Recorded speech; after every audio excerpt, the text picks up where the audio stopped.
지혜, 성령으로 우리에게 보이신 지혜라는 말씀 제목으로 말씀 나누겠습니다. 여러분 누구나 인생을 살다 보면 앞이 캄캄할 때가 있습니다. 나이가 많아 지혜가 있다 하더라도 모두 다 오늘 처음 만나보는 오늘이기 때문에 한 번도 해보지 못한 일들이 또 우리 앞에 늘 있습니다. 또는 우리가 잘 알고 이 문제는 좀이야 하고 나는 이제 잘 극복할 수 있어 라고 생각해도 똑같은 문제가 와도 우리는 그것에 당황하고 또 그 문제에 마음을 빼앗기고 문제에 우리 앞이 캄캄해질 때가 있죠. 있으세요? 없으세요? 있죠. 그렇죠? 우리 연세 많으신 권사님들이나 제 인생의 선배님들 되시는 우리 성도님들도 다 누구나 오늘 하루하루 죽음의 공포, 실패의 공포, 육체의 질병의 공포, 여러 가지 공포로 인해서 우리가 앞이 멀리 내다보지 못할 때도 있죠. 재밌는 그 예화 중에 이런 예화가 있습니다. 어떤 사람이 컴컴한 밤에 산길을 다니다가 그만 절벽에서 떨어지고 만 거예요. 한참을 떨어지는데 하다가 손아에 간신히 나뭇가지가 하나가 딱 잡힌 겁니다. 그래서 공중에 대롱대롱 매달렸어요. 그동안 이 사람은 제가 살았던 모든 것들이 다 주마간처럼 다 떠오르면서 내가 정말 이렇게 살면 안 되겠구나 하고 회개하는 마음을 가졌어요. 그러면서 하나님께 기도하기 시작했습니다. 하나님, 제발 저를 살려주십시오. 저를 살려만 주신다면 제가 앞으로 죄짓지 않고 하나님 위해서 열심히 살겠습니다. 근데 갑자기 하나님 음성이 들리는 거예요. 그 나뭇가지를 놓아라 그러는 거예요. 이 사람이 너무나 당황했어요. 이 나뭇가지를 놓으면 어떻게 하란 말인가. 그래서 이거 내가 지금 잘못 들은 거다 하고 다시 얘기합니다. 하나님, 제발 저를 살려주세요. 저를 구해주시면 제가 평생토록 하나님 위해서 살겠습니다. 그러자 다시 음성이 들립니다. 네 손에 나뭇가지를 놓아라. 그래서 이 사람이 이렇게 얘기했다고 하죠. 거기 다른 누구 없어요? 그래서 이 사람이 계속해서 그 나뭇가지를 붙잡고 있다가 힘이 점점 빠지게 된 거예요. 결국 그의 손에서 나뭇가지가 빠지고 맙니다. 이 사람은 심장이 멎을 것만 같았어요. 그런데 이거 웬걸? 바로 거기가 땅이었던 것입니다. 불과 땅에서 몇십 센치 떨어지지 않은 곳에 나뭇가지를 잡고 그렇게 붙잡고 있었던 것이죠. 문제에 휩싸여 있다 보면, 문제에 파묻혀 있다 보면 문제 해결 방안이 전혀 보이지 않고 또 하나님도 보이지 않을 때가 얼마나 많이 있습니까? 우리가 예수를 믿고 신앙생활을 하지만 문제 앞에, 또한 두려움 앞에, 공포 앞에, 또 인생의 외로움과 허무함 앞에 하나님을 보지 못할 때가 많이 있지요.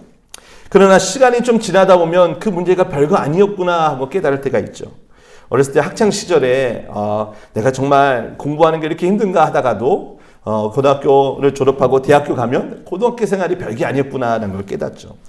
그러다가 이제 또 직장에 들어갈 또 입사를 해야 되는데 또 취직을 해야 되는데 또 그거에 대한 또 공포와 두려움이 있죠. 그러다가 또 직장에 들어가고 일자리를 찾으면 그때 내 고민이 참 별거 아니었구나 싶을 때가 있습니다. 그러다가 또 결혼을 하게 되고 결혼해서 가정을 꾸리게 되고 그러면 또 예상치 못했던 문제들, 난간들을 만나면서 또 두려워합니다. 갑자기 크게 병이 들어서 급하게 수술해야 할 때가 있을 때가 있고 사랑했던 가까운 사람을 잃을 때도 우리는 눈앞이 막막할 때도 있어요. 그러나 시간이 차츰 지나면 그것이 별거 아니었구나 할 때가 있지 않습니까? 우리는 이 시대를 살아가면서 별거 아닌 문제에 우리는 사로잡히고 눌려서 사실은 하나님을 보지 못하고 문제보다 더 크신 하나님의 은혜를 맛보지 못할 때가 많이 있습니다. 당장의 문제 때문에 멀리 내다보지 못하는 것이 우리 인간의 한계가 아니냐라는 것이죠. 성경을 보면 시종일관 이렇게 우리에게 말씀하십니다. 문제 말고 문제보다 더 크신 하나님을 보라. 하나님의 손을 붙잡아라. 부르짖으라. 내가 응답하겠다. 내가 알지 못하는 크고 은밀한 일을 너에게 보이리라 라고 말씀하십니다. 그래서 우리 그리스도인들은 문제가 있거든 가장 먼저 뭐 해야 됩니까? 하나님께 시선을 돌려야 됩니다. 문제가 아니라 이 문제를 우리에게 주시고 문제를 해결하게 하시고 문제가 변화에 복이 되게 하시는 그 하나님의 음성에 귀를 기울여야 합니다. 그런데 문제는 뭡니까? 우리 인간의 한계는 하나님을 보지도 못하고 듣지도 못하고 문제 속에서 하나님을 생각하지 못할 때가 많이 있다라는 것이지요. 결국 우리는 우리 스스로 하나님의 은혜와 은총을 누릴 수 있는 그런데 장애물이 있다라는 겁니다. 왜? 우리는 멀리 보지 못하고 주의 세밀한 음성에 귀를 기울이지 못하기 때문입니다. 그러나 오늘 말씀을 보면 우리 힘으로는 되지 않는데 하나님으로부터 오신 성령께서는 우리로 하여금 하나님의 지혜를 알게 하십니다. 하나님의 지혜가 얼마나 멋지고 훌륭한지, 우리를 구원하시는 그 지혜가 얼마나 탁월한지를 성령께서 우리로 하여금 알게 하신다는 겁니다. 십자가에 달린 예수를 보면 저 십자가가 꺼림칙하고 그리고 그것이 참 미련하다라고 싶지만, 성령이 우리에게 임하시면 예수 그리스도의 십자가가 나를 구한 하나님의 지혜요, 나를 구한 하나님의 은혜임을 깨닫게 된다는 겁니다. 그러나 이 성령, 하나님으로부터 오신 성령이 우리에게 임하지 아니하면 십자가를 봐도 아유 거리끼네, 십자가를 보면 미련하네, 십자가를 보면 불편하네 라는 것에 여전히 그 세상에 갇혀 있다는 것입니다. 오늘 본문은 바울 사도가 세상의 지혜가 하나님의 지혜와 어떻게 다른지를 비교하면서 우리에게 그 하나님의 지혜가 얼마나 탁월한지를 말하고 있습니다. 자, 6절 말씀을 보겠습니다. 그러나 우리가 온전한 자들 중에서는 지혜를 말하노니 이는 이 세상의 지혜가 아니요 또 이 세상에서 없어질 통치자들의 지혜도 아니다. 자, 온전한 자들 중에 말한다. 여기서 온전하다는 것은 텔레오스라는 단어인데 완성되다라는 뜻이에요. 근데 우리 그리스도인의 신앙이 완성이라는 것은 사실 이 땅에서는 없죠. 즉 여기서 말하는 온전하다는 것은 우리가 온전한 것이 아니라 하나님이 온전하시고 그 온전하신 하나님의 그 은혜 가운데 우리가 들어갈 수 있도록 예수 그리스도가 우리의 온전함이 되셨다라는 겁니다. 아멘이십니까? 예수님도 우리에게 말씀하셨어요. 하나님이 온전하신 같이 너희도 온전하라. 근데 어떻게 우리가 하나님처럼 온전해집니까? 예수 그리스도께서 완전한 사람이 되신 하나님이신 예수님이 당신의 그 온전함을 우리에게 보여주셨고, 하나님 앞에 그 받아들여진 예수 그리스도의 온전함이 예수를 믿는 저와 여러분들의 온전함으로 삼아진 겁니다. 따라서 여기서 말하는 온전함은 예수 그리스도께 종속되고 예수 그리스도를 철저하게 의지하는 자들에게 불려지는 거예요. 그래서 우리에게는 의로울 근거가 하나 없는데 하나님은 예수님 때문에 우리를 의롭다 여겨주신 것처럼 예수님 때문에 우리를 온전하다 하신다는 겁니다. 즉 여기서의 온전함은 자기 힘, 자기 능력, 자기 의성, 자기 노력, 자기 공로로 얻어지는 온전함이 하나도 들어가 있지 않아요.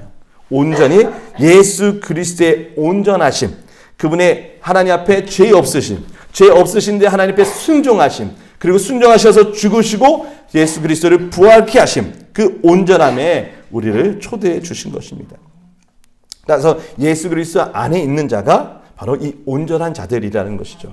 근데 예수를 의지하지 않고 그 십자가의 예수가 아닌 자기의 실력을 의지하고 자기의 지혜를 의지하는 자들은 스스로 온전하다 하지만 그거는 온전치 못하고 불완전하다라는 것입니다.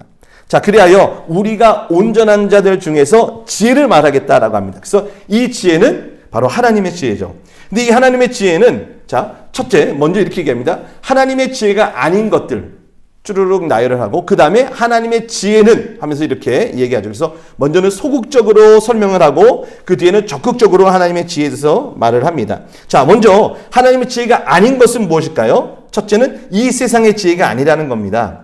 자, 이 세상에서 없어질 통치자들의 지혜도 아니다. 자, 근데 제가 이거를 헬러 원문으로 보니까 좀 번역이 좀 아쉬운 게 있어요. 뭐냐? 여기서 이 세상이라고 되어 있는 게 아이온이라는 단어를 했는데 사실 세상은 코스모스라는 단어가 맞아요. 이 세상은, 우리가 눈에 보이는 세상은, 이 땅의 이 세상은 코스모스예요. 그런데 여기는 코스모스가 아니라 아이온이에요. 아이온은 뭐냐? 세대를 얘기해요. 세대. 오고 가는 세대 있죠? 이 세대, 다음 세대 할 때. 그래서 영어로는 age라고 하는데 한 세대, 시간적인 한계를 두는 거예요. 그래서 이 세대, 즉 오고 가는 세대, 지금 잠깐 있을 이 세대의 지혜가 아니다라는 겁니다. 그리고 이 세상에서 없어질 통치자들의 지혜도 아니다. 이 세상의 지혜는 소수만 갖고 있는 지혜입니다. 똑똑한 사람들만 갖고 있고 우리만 지혜롭다 하는 것이 세상의 지혜입니다. 그래서 배우지 못한 사람, 그리고 다른 사람보다 두뇌가 좋지 않은 사람들은 이 세상의 지혜에 이르지 못하는 겁니다. 결국 통치자들, 소수에 의해서 지배를 받는 게 이 세상의 지혜인 것이죠. 근데 이 세상의 통치자의 지혜는 뭐냐? 잠시 있다 사라지고 없어질 그런 지혜다라는 것입니다. 여러분, 이 세대는 잠깐 오고 가는 겁니다.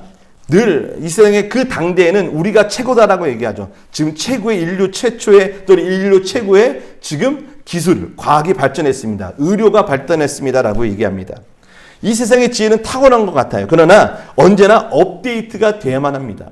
여러분, 휴대폰 업데이트 항시 하시죠? 하다 보면 업데이트가 필요합니다라고 합니다. 업데이트가 안 되면 어떻게 해요? 휴대폰을 갈아야 돼요. 그래서 뭐 새로운 기능이 탑재가 됩니다. 그래서 업데이트를 하거나 기계를 바꿔야 되죠. 이것이 세상의 지혜입니다. 갱신돼야 합니다. 그리고 갱신되지 않으면 어떻게 해요? 쓸모없어 벌어져 버리는 것. 이것이 세상의 지혜다라는 거죠.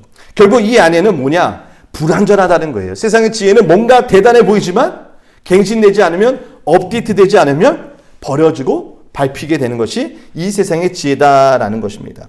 근데 우리는 이 세상의 지혜가 유일한 지혜, 최고의 지혜로 착각을 해요. 그러나 이것도 새로 오는 세대에 어떻게 해요? 밀려서 없어지게 되는 것이죠. 제가 지금은 엄청 에너지가 넘쳐 보이잖아요. 그렇죠? 여러분 보시면 김기태 목사는 새로운 목사가 막 힘도 넘치고 막, 그래서 제가 이래서 좋아하시는 분들이 많아요.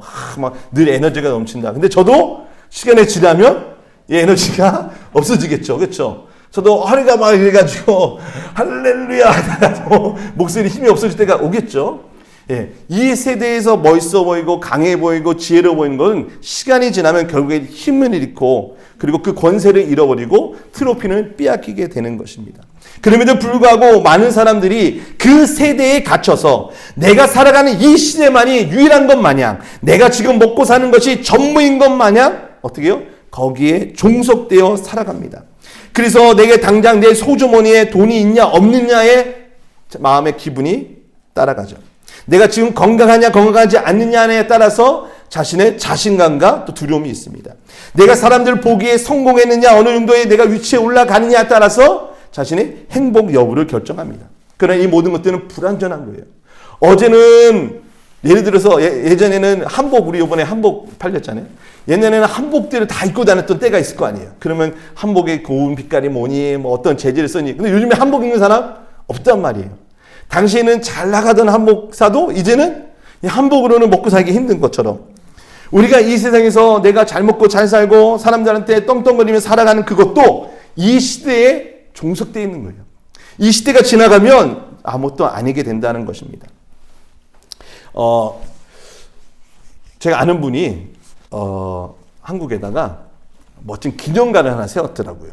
그래서 50년 동안 이 사업을 일궈오셔가지고 50년 동안 이게 크게 좀 성공을 하셨어요. 그래가지고 기념관을 만들어서 본인이 이뤘던 행적들, 그리고 자기가 이제 자기 어떤 기념되는 것들을 멋지게 기념관을 만들어 놨어요. 그런데 그걸 보면서 한편으로는 참 돈이 많으니까 또 자신감 있어 이런 거 하는구나 싶다가도 한편으로는 저분이 가시고 나면 그 다음 세대들도 저것을 인정해 줄까?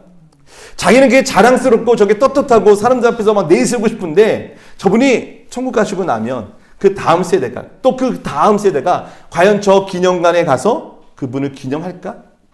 그는 별개 얘기라는 것이죠. 그런데도 불구하고 우리는 이 시대의 종속이 돼서 어떻게든 이 안에서 인정받고 어떻게든 사람들에게 칭찬받고 싶어 합니다. 그러나 이 세대는 곧 없어질 세대입니다.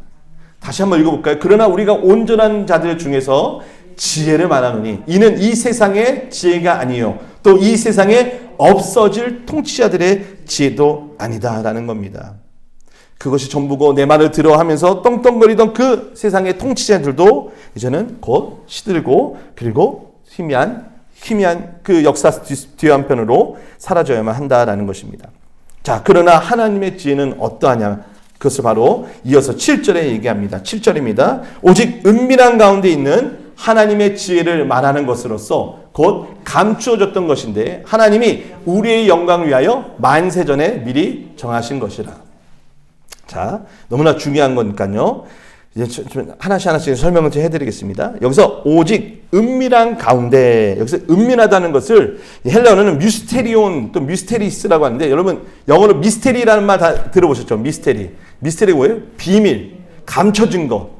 뭔가 이게 알려지지 않은 것, 풀려지지 않는 것을 미스테리, 그것을 미스테리온에서 온 단어입니다. 자, 근데 하나님의 지혜는 감춰졌다는 거예요. 하나님이 이걸 감춰놓은 게 아니라, 자, 하나님이 그것을 안 주려고 감춰놓은 게 아니라, 못 얻게 하려고 감춘 게 아니라, 인간의 지혜로서는 이룰 수 없는 거라는 거예요. 하나님은 우리에게 모든 자들이 하나님의 영광에 이르기 원하십니다. 아멘이십니까? 모두 다 하나님처럼 온전해지기 원하고, 하나님은 저와 여러분들이 하나님처럼 되기를 원하세요. 그런데 문제는 인간의 육체의 방식으로는, 인간의 이 세대에 국한된 그런 지혜로는 결코 하나님의 지혜를 알 수가 없어요. 그래서 어떻게 해요? 마치 감춰져 있는 것처럼 느껴지는 겁니다. 자, 그러면서 감추어졌던 것인데, 여기서 또 감추어졌다라는 말이 여기서 미스테리온이 아니라 이것은 덮어졌다라는 헬라어 단어에서 나온 건데, 이것은 카포루콥토라는 단어입니다.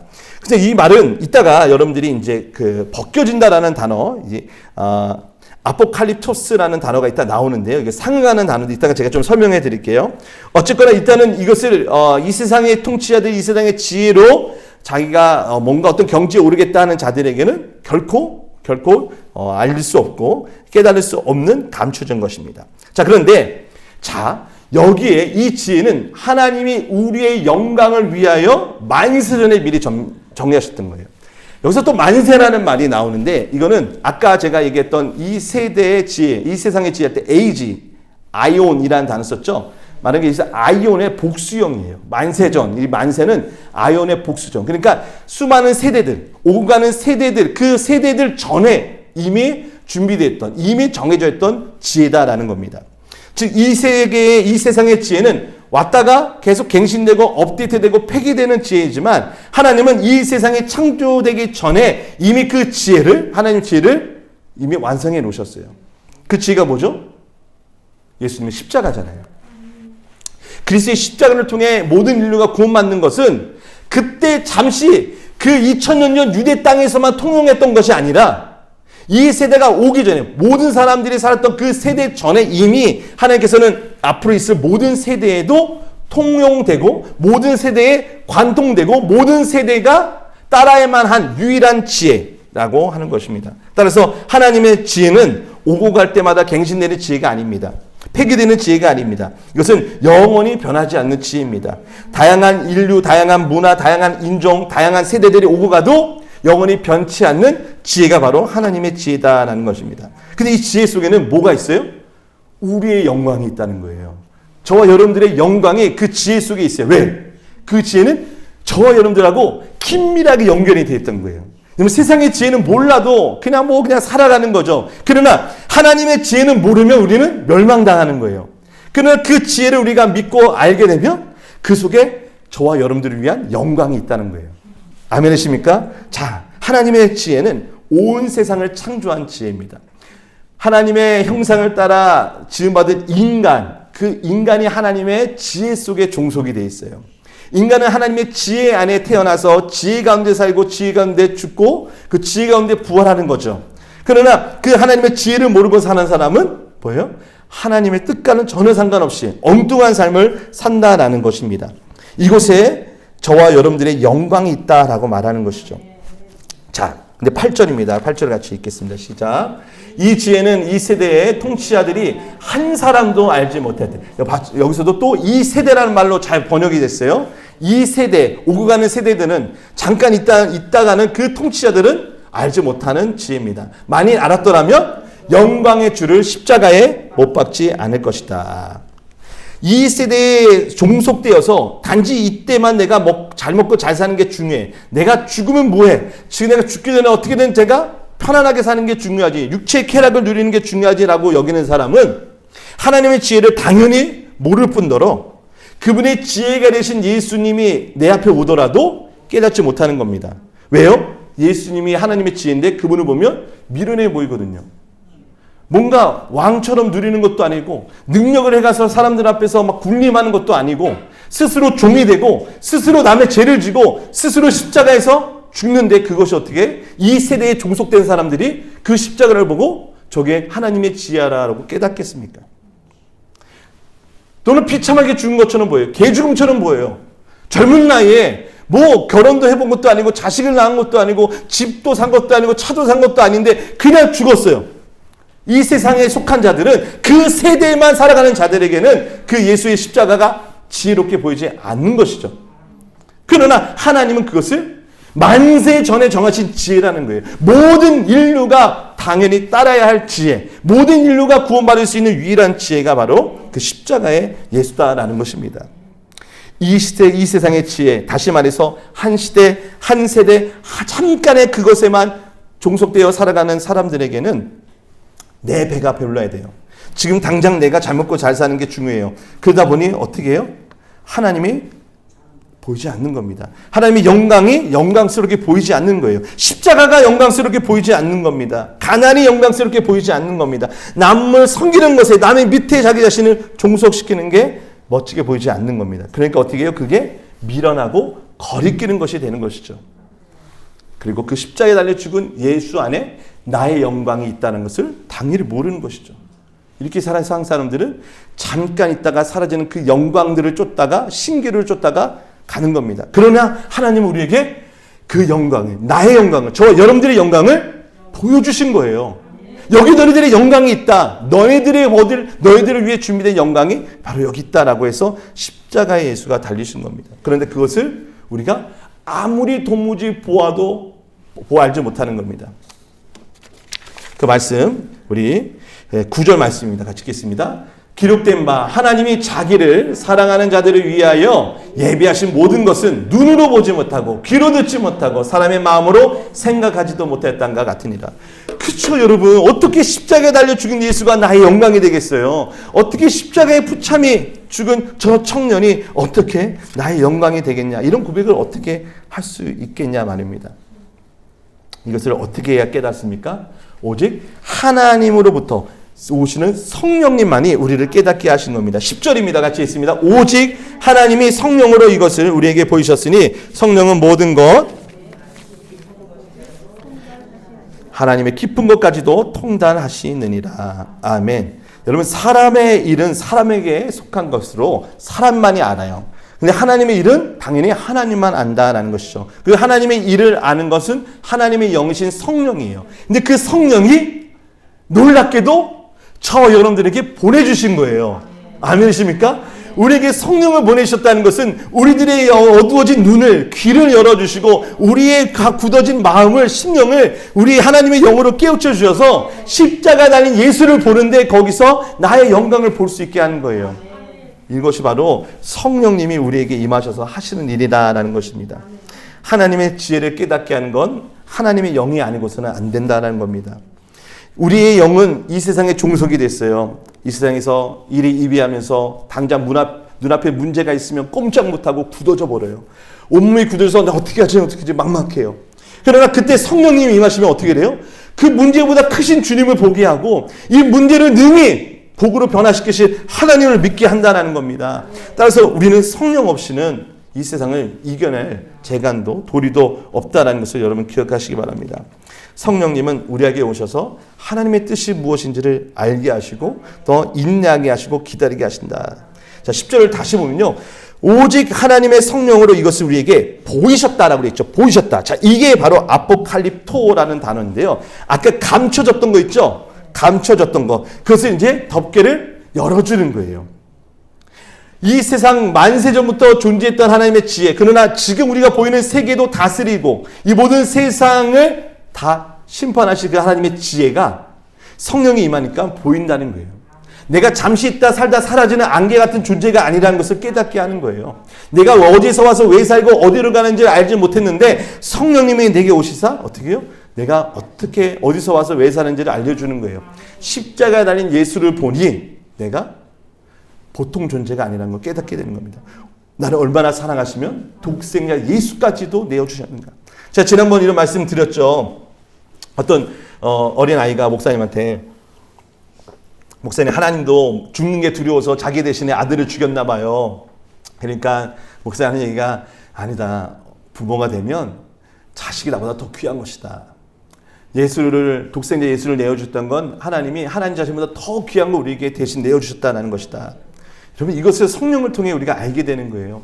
십자가에 달린 예수를 보면서 나를 얼마나 사랑하시는지, 나를 얼마나 귀하게 여기시는지 그 하나님의 사랑을 깨닫게 되는 겁니다. 자, 그리하여서 자, 12절 말씀인데요. 12절 같이 보겠습니다. 우리가 세상의 영을 받지 아니하고 오직 하나님으로부터 온 영을 받았으니 이는 우리로 하여금 하나님께서 우리에게 은혜로 주신 것을 알게 하려 하십니다. 자, 세상의 영으로 받으면 하나님의 은혜를 전혀 알지 못해요. 하나님 나에게 뭐 해줬는데, 예수 믿으면 뭐 밥이 나와 뭐가 나와. 그런데 성령, 하나님으로부터 온 영, 내가 우리 인간이 착안하는 게 아니라 하나님의 영이 하나님부터 우리에게 오면 우리로 하여금 뭐래요? 내게 주신 것들이 뭔지, 내게 베풀으신 은혜가 뭔지를 깨닫게 되는 겁니다. 여러분, 우리가 예수를 주로 고백하는 순간 우리는 천국 백성이 됩니다. 여러분들의 호적이 이 땅에서 저 천국으로 바뀌어져요. 아멘이십니까? 자, 그런데 그러고 나서 우리 신앙생활이 끝이 아니에요. 그때부터 시작이죠. 뭘 해야 되죠? 우리 하나님이 내게 베푸신 은혜가 얼마나 크고 무궁한지를 알아가는 겁니다. 알아가는 거예요. 그래서 우리가 말씀도 공부하고, 그리고 설교도 듣고, 성경도 읽고, 그리고 세상 속에서 말씀 붙잡고 실험하면서 살아가는 게 뭐예요? 하나님이 나에게 베푸신 그 구원이 얼마나 큰지를 하나하나 알아가는 겁니다. 근데 그 알아가는 걸 우리의 지혜로는 되지 않는다. 하나님이 영으로부터 올 때 나에게 조금씩 알려주는 거예요. 여러분, 배 아파서 자식을 낳았다라고 그러는 게 배가 아파본 분이 알잖아요. 그렇죠? 저는 남자니까요. 죽었다 깨어나도 모르는 거죠. 그렇죠? 근데 내가 배가 아파봐야 하는 거 아니겠습니까? 하나님이, 인간도 그러한데 하나님이 우리를 위해서 인간의 언어로 표현해서 독생자를 내어주셨다는 거지, 사실 우리 인간이 깨달을 수 없을 정도로 우리 인간의 그 사랑, 인간이 경험할 수 있는 그 어떠한 희생보다도 더 큰 신적인 희생이 하나님의 그 사랑 아니겠어요? 그래서 우리가 한순간 하나님 다 알려준다고 그러면 우리 감당 못할 겁니다. 아마 머리가 막 빠가질지도 몰라요. 근데 우리에게 조금씩 우리의 삶에서 이런저런 고군분투하고 경험하는 그 단편적인 것들을 살아가는 게 쉽지 않구나. 문제가 이렇게 크구나. 내 힘으로 되지 않는구나를 알아가면서 그만큼 하나님이 우리를 얼마나 사랑하신지를 채워주시는 거예요. 내가 할 수 없는 죄인이구나. 내가 실패하구나. 저는 하나님 아무래도 안 돼요. 라는 그때마다 조금씩 내게 베풀어 주신 은혜가 큰 뭔지를 알려주시는 겁니다. 내가 깨어질 만큼, 부서지는 만큼 하나님의 사랑도 알아가는 겁니다. 그 일을 바로 하나님으로부터 온 영, 바로 성령이 우리에게 그 일을 하신 겁니다. 자, 여기서 은혜로 주신 것이다 라는 단어가 카리조마인데요. 카리조마라는 단어는 우리의 죄를 용서해 줬다라는 뜻이에요. 죄의 삶과 연결되어 있는 거예요. 그러니까 성령으로 충만한 사람은 뭘 깨달아요? 내가 막 성령 받아서 은사가 있고 막 능력이 있어, 이런 게 아니라 오히려 하나님, 내가 죄인이라는 사실을 알게 하시고, 내가 할 수 없는 죄인인데 그런 나를 당신의 자녀 삼아 주시고, 그런 나를 당신의 도구 삼아 주시니 얼마나 감개무량합니까? 라는 것을 아는 거예요. 그래서 성령 충만한 사람일수록 어떤 사람이다? 겸손한 사람이다. 제가 만약에 겸손하지 않다 그러면 우리 목사님 성령 충만해서 기도하셔야 됩니다. 아시겠습니까? 성령 충만하면 내가 죄인이라는 사실을 늘 깨닫고 거기서 하나님의 은혜를 누리는 겁니다. 자, 그래서 13절 이렇게 같이 읽겠습니다. 우리가 이것을 말하거니와 사람의 지혜가 가르친 말로 아니하고 오직 성령께서 가르친 것으로 하니 영적인 일은 영적인 것으로 분별하느니라. 아멘. 사랑하는 성도 여러분, 우리는 육에 속한 사람이 아니라 이제는 하나님의 영으로서 변화된 성령의 사람이 됐습니다. 성령의 사람은 성령을 통해 영적 분별력이 생긴 거예요. 근데 문제는 뭐냐? 우리가 그것을 더 활용하지 않는다는 겁니다. 우리는 분명히 예수 믿고 구원 받았어요. 그래서 하나님의 거룩한 자녀가 됐어요. 그렇다면 성령을 언제나 성령님과 동행할 수 있고, 성령을 모셔드리고 의지하면 언제나 성령을 통해서 깨달을 수가 있어요. 그런데 그것을 활용하지 않는 게 우리의 문제라는 겁니다. 왜 그렇습니까? 우리는 이 세상에 잠깐 있다 사라지는 이 세대에 너무나 많은 관심을 가져요.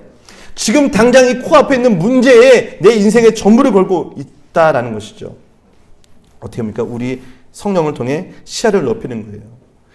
여러분, 요즘에 그 자살률이 굉장히 많잖아요. 정말 일본도 그렇고, 정말 중국, 대한민국은 정말 세계에서 1위 할 게 하수 없어가지고 그걸 1위 하는지 모르겠는데, 왜 사람들이 자살합니까? 이 세상의 전부인 걸로 아는 거예요. 지금 내가 겪고 있는 이 일이 전부라고 아는 거예요. 이거 끝나면 자기 인생 더 이상 없다고 생각해요. 그래서 요즘 신조어가 뭐냐? 내가 이 생에 잘못 태어났다. 이 생은 내가 잘못 뽑기를 잘못했다. 이런 식으로 생각하는 거예요. 우리는 이 육체의 인생뿐만 아니라 육체의 생명의 다음에 그 이후에 영원한 생명이 우리에게 있습니다. 우리는 그것을 바라보고 나가는 겁니다. 지금 내가 육체로 있고 살아가는 동안에는 힘들고 지치고 남들보다는 약하고 병약하고 남들은 다 한때는 다 누렸던 그 부귀영화를 누리지 못한다 할지라도 그게 끝이 아니라는 사실을 여러분 성령을 통해 늘 보시기 바랍니다. 자, 14절입니다. 14절. 육에 속한 사람은 하나님의 성령의 일들을 받지 아니하나니. 자, 육에 속한 사람은 성령의 일을, 하나님의 그 일이 뭔지를 알지 못해요. 자, 계속 있습니다. 이는 그것들이 그에게는 어리석게 보이며 또 그는 그것들을 알 수도 없다니 그런 이는 영적으로 분별되기 때문이다. 십자가가 우리의 지혜요, 우리의 영광이라고 믿는다면 십자가의 삶을 살겠죠. 그렇죠? 십자가를 지고 가겠죠. 나는 내가 주신 이 은혜가 얼마나 큰지 내가 일평생 이제는 내가 십자가를 지고 나를 부인하고 살겠다 해야 되겠죠. 그것이 영의 사람이죠. 그러나 육에 속한 사람은 뭐예요? 그 십자가가 불편한 거예요. 십자가가 어리석게 보이는 거예요.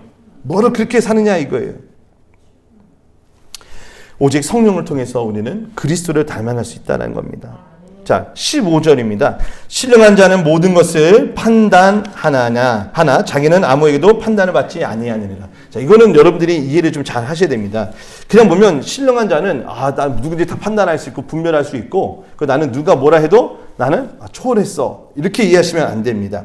신령한 자는 모든 것을 판단한다는 것은 이 시대에 이 오고 가는 세대에 국한돼서 이게 전부인 거다라고 하지 않는다는 거예요. 지금 당장 문제가 있고 당장 시련이 있고 어려움이 있어도 여기에 나는 이것이 전부가 아니라는 것을 판단할 수 있어요. 그래서 남들이 야 너는 그렇게 살면 되겠어? 야 너도 열심히 너 그렇게 살아가지고 밥벌이 하겠어? 그러나 그리스도인들은 거기에 어떻게 해요? 판단받지 않는다는 거예요. 우리는 이보다 더 넓은 하나님의 지혜를 갖고 있기 때문입니다. 자, 16절입니다. 누가 주의 마음을 알아서 주를 가르치겠느냐? 그러나 우리가 그리스도의 마음을 가졌느니라. 이것이 이제 사도 바울이 좀 어떤 핵심을 얘기하려고 하는 건데요. 복합적인 내용이 있습니다. 일단은 이 구절은요. 이사야서 40장 13절 이하의 말씀을 인용한 거예요. 무엇이냐? 이 세상의 사람들이 아무리 힘이 있고 지혜롭다 할지라도 그것은 하나님에 비하면 아무것도 아니라는 거예요. 이 세상 모든 것, 모든 나라들 다 모아도 하나님께는 한 방울밖에 되지 않는다라는 걸 얘기해요. 그래서 누가 감히 하나님 앞에 나와서 하나님을 가르치겠느냐? 라고 얘기하는 거죠. 그래서 여기 그 이사야서 40장 13절에는 누가 주의 모사가 되어 가르치겠느냐라고 하는 건 말이 나오거든요. 무슨 말이냐? 누가 하나님에게 조언을 하면서 하나님한테 변호사 역할을 누가 하겠느냐라는 얘기를 하는 건데요.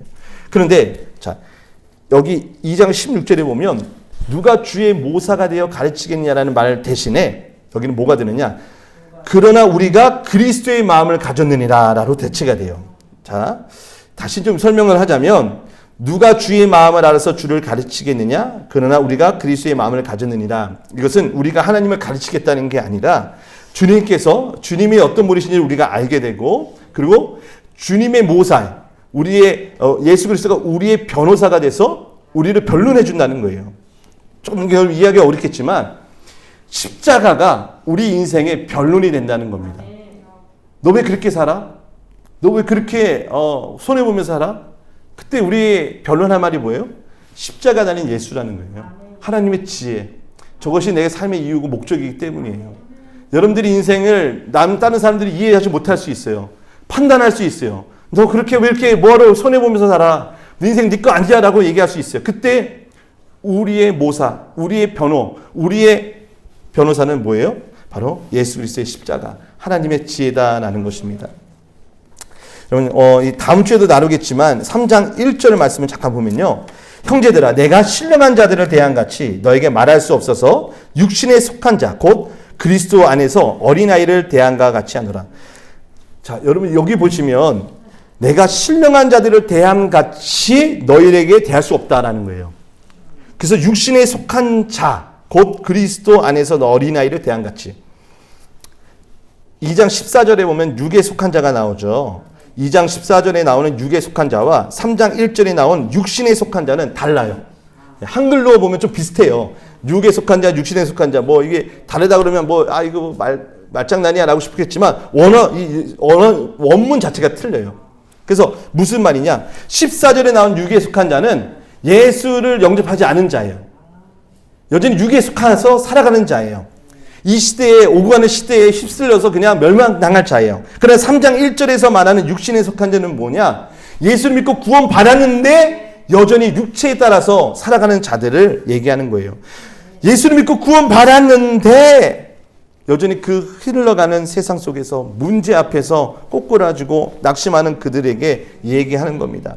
그래서 얘기하는 게 뭐입니까? 그리스도 안에서 어린 아이들이다라는 겁니다. 그러므로 2절을 보면 내가 너희를 젖으로 먹이고 밥으로 아니하였노니 이는 너희가 감당하지 못하였거니와 지금도 못하느니라. 자, 하나님으로부터 온 그 성령을 통해서 우리는 오가는 이 시대보다 더 큰 하나님의 큰 그림을 보고 모든 세대를 관통하고 모든 세대를 아우르고 모든 세대를 구원할 수 있는 하나님의 지혜, 그것을 십자가를 통해 우리가 봅니다. 근데 그 십자가를 통해 구원을 받았건만 그 십자가에 있는 나의 영광을 보지 못하고 여전히 세상에서 나의 영광을 취하려는 자들, 이거를 바로 뭐예요? 육신에 속한 자, 곧 그리스도 안에서 어린아이들이다 라고 얘기하는 겁니다. 저와 여러분들은 오늘 어떻습니까? 십자가에서, 예수의 십자가에서 하나님의 지임을 알고 또 거기에 나의 영광이 있음을 여러분들이 보십니까? 아니면 여전히 오고 가는 세대, 늘 갱신되고 업데이트되고 폐기되는 이 세대 속에서 나의 영광을 찾으려는 것은 아닙니까? 오직 성령께서 저와 여러분들에게 임하셔서 저희들의 눈을 열어주시고 귀를 열어주시고 마음의 생각을 새롭게 하셔서 오늘도 하나님의 지혜인 십자가 예수를 보고 듣고 마음에 품는 저 여러분 되시기를 주의 이름으로 축원드립니다. 기도하겠습니다. 하나님 아버지, 사람의 말의 지혜로는 결코 하나님의 지혜를